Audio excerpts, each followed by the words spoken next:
जय हिंद साथियों। आज हम क्लास 10th की जो कि हम लोग रेगुलर क्लास ले रहे हैं और चैप्टर नंबर 1 प्रकाश का परावर्तन तथा अपवर्तन का भाग नंबर 2 लेकर आए हैं। कल हम लोगों ने पढ़ा था प्रकाश क्या है। चलिए आज हम थोड़ा सा रिवीजन कर लेते हैं। प्रकाश एक प्रकार की ऊर्जा है जिसके द्वारा हम किसी वस्तु को देख पाते हैं।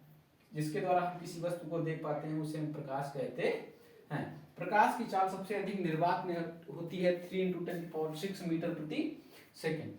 तो और प्रकाश की खोज। प्रकाश दो रूपों में पाया जाता है, प्रकाश कण भी है, तरंग भी है। प्रकाश कौन सी तरंग है तो बोलोगे अनुप्रस्थ तरंग है।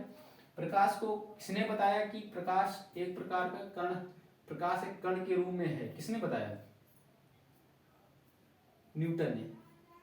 न्यूटन ने बताया कि प्रकाश एक कण है और हाइगेंस ने बताया कि प्रकाश एक तरंग है। चलो आज एक ट्यूशन कराते हैं। देखो पहले एक ट्यूशन करते हैं, इसके बाद पढ़ाई करते हैं, आगे बढ़ते हैं। मार्कर ले लें। देखो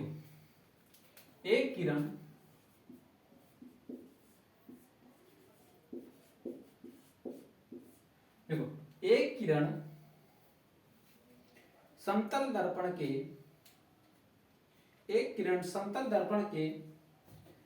तल से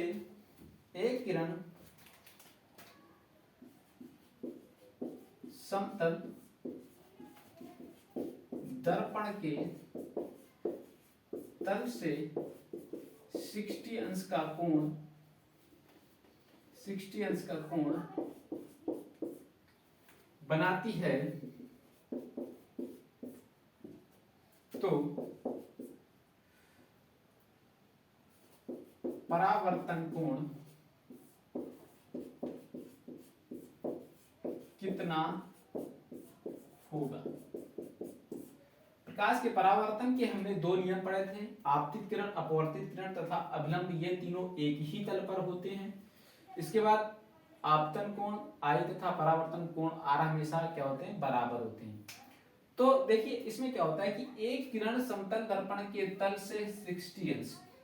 सबसे पहले आपको फिगर बनाना है। ये कोई दर्पण है, ये बेटा परावर्तक तल है। परावर्तक तल से ये क्या है? अभिलंब। परावर्तक तल से 60 अंश। कितने अंश? 60 अंश। ये देखिए ये पूरा एंगल कितने का हुआ? 90 अंश। कितने का? 90 अंश। ये 60 तो ये कितना हुआ? 30। और आपतन कोण तथा परावर्तन कोण ये दोनों हमेशा क्या होते हैं? बराबर होते हैं। तो आंसर कितना है? परावर्तन कोण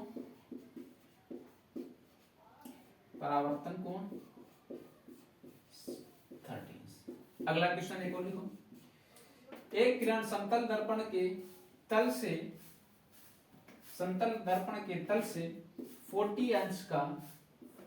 40 अंश का कोण बनाती है तो परावर्तन कोण तथा अपवर्तन कोण का अंतर बताइए। तो इस बिना फिगर के आप नहीं कर पाएंगे ये वाला। देखो वही फिगर बनाना है आपको। ये 40 तो ये कितना हुआ? 50। ये कितना? 50। तो दोनों कोणों का अंतर बेटा कितना हो गया? 100 अंश। कितने अंश का? 100 अंश का। अच्छा क्वेश्चन है। तो हम लोग अवतल दर्पण के नियम पढ़ चुके हैं। इसके बाद अब हम आज की क्लास है। आज की क्लास में हम लोग पढ़ेंगे, क्या पढ़ेंगे? प्रतिबिंब। किसके बारे में? प्रतिबिंब के बारे में। किसके बारे में पढ़ेंगे? चलो प्रतिबिंब के बारे में देखते हैं। चलो देखिए प्रतिबिंब कब बनता है? जब हम किसी वस्तु को दर्पण के सामने रखते हैं तो उस दर्पण में जो आकृति बनती है उसे हम प्रतिबिंब कहते हैं। जिसे कोई मिरर है, ये कोई वस्तु, तो ये इसमें बनेगी ना। तो बेटा यही होता है प्रतिबिंब। प्रतिबिंब दो रूपों में पाया जाता है। नंबर 1 प्रतिबिंब तो पता चल गया किससे कहते हैं। सुनो पहले देखो।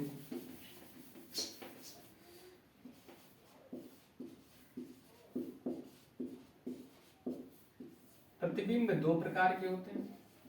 वास्तविक प्रतिबिंब, लिखते जाओ, देखने से कोई फायदा नहीं। आपको इस तरीके से पढ़ना है, आपको ये नहीं देखना है कि हम कितने घंटे पढ़ रहे हैं, आपको ये देखना है कि हमको कितना आया है।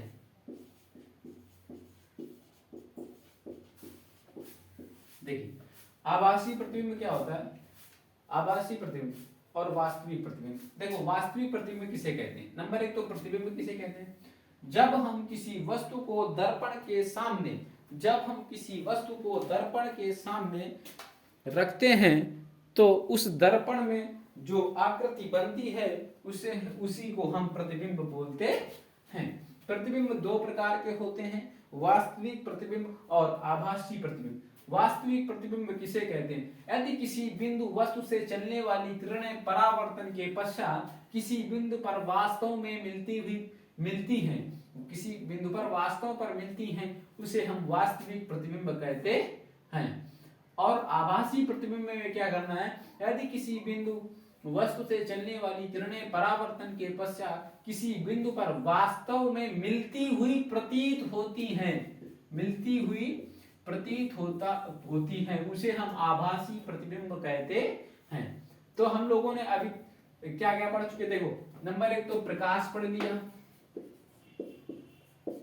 नंबर दो प्रकाश का परावर्तन पढ़ लिया,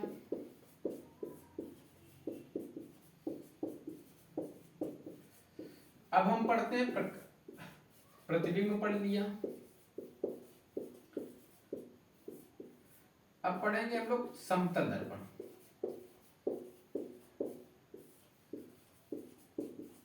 समतल दर्पण की बात, ठीक। देखिए समतल दर्पण क्या होता है,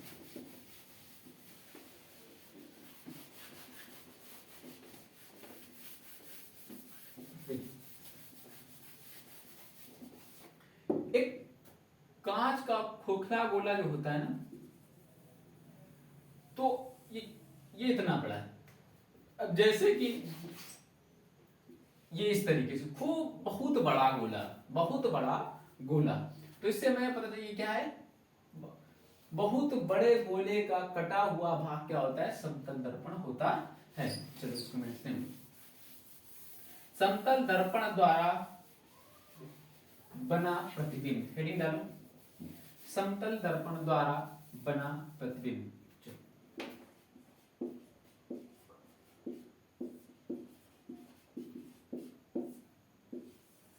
नंबर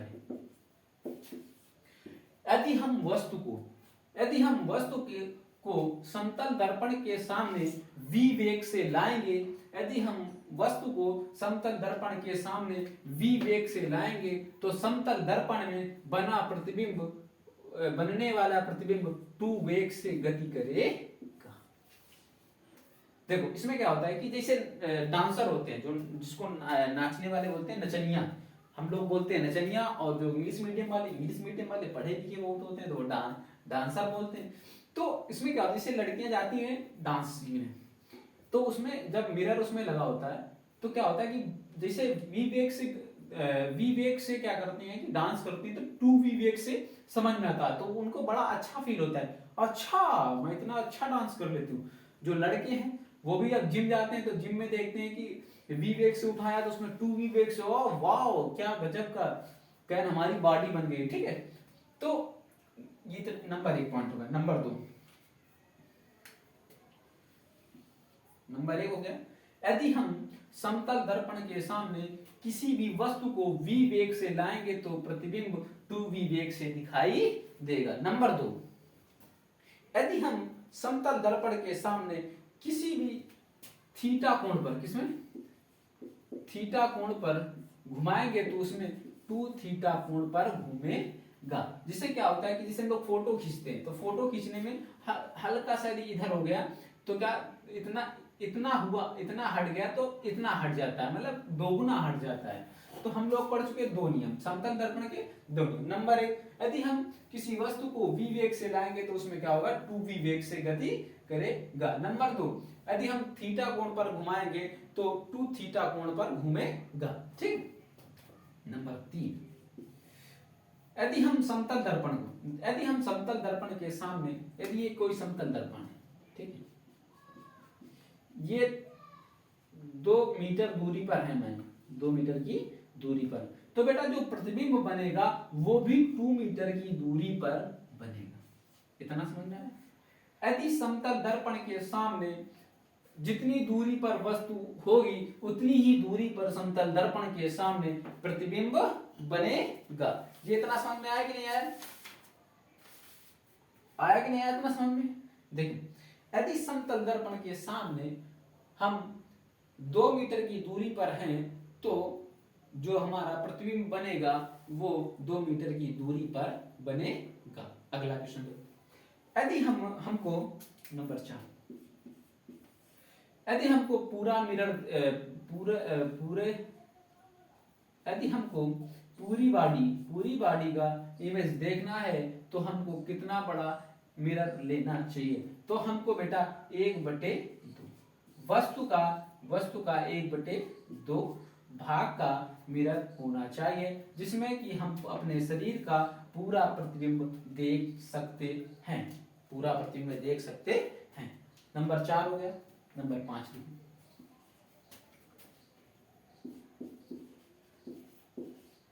नंबर 5 प्रतिबिंब की संख्या 360 अंश बटे थीटा। तो यदि बेटा प्रतिबिंब की संख्या में यदि सम आएगा तो उसमें क्या करना है, आपको एक कम कर देना है। जैसे कि देखो एग्जांपल क्या होता है, लिखो एग्जांपल, लिखो हम बोले, लिखो किसी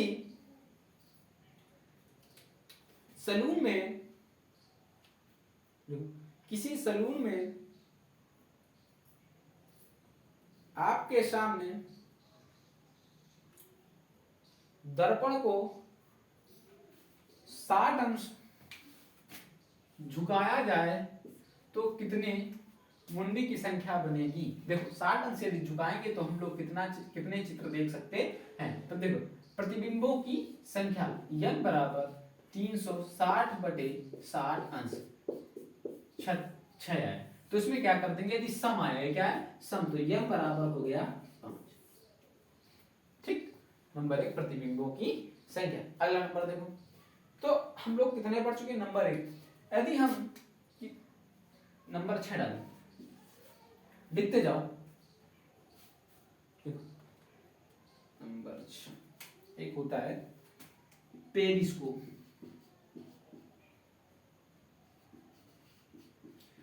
पेरिस्कोप के प्रयोग में किया जाता है। पेरिस्कोप क्या होता है, पनडुब्बी में होता है। क्या होता है, जिसे पनडुब्बी क्या होती है, जो पानी के अंदर होती है।